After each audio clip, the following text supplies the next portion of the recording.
Γιαλούσης κρατάει μπάλα. Μαργάρεται από δύο παίκτες τώρα των Ιωαννίνων, καθώς ήρθε και βοήθεια στον Βάντερσον, τον Κουτσιανικούλη.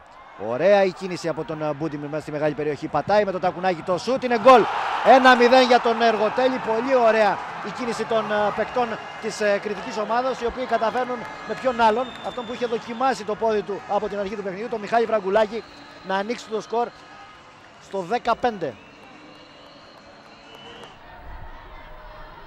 Η εκτέλεση του φάουλ. Μπάλα θα περάσει, Κατσικοκέρης θα πάρει την κεφαλιά, είναι στα δίχτυα. Είναι το γκολ για τον Εργοτέλη στο 63, είναι το 2-0.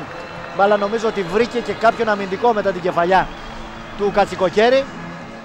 Θα δούμε πού θα χρεωθεί το γκολ. Κατσικοκέρης ο οποίος έχει το 3-4. Είναι η τέταρτη συμμετοχή του στη βασική ενδεκάδα του Εργοτέλη και το τρίτο γκολ που πετυχαίνει. Σπάθας λέει στους παίκτες να σταθούν έξω από την περιοχή και να μην μπουν πριν την εκτέλεση. Μπακαγιώκο απέναντι στον Καβουσάκη, εκτελεί, πλασάρει σωστά, μειώνει σε 2-1 στο 80.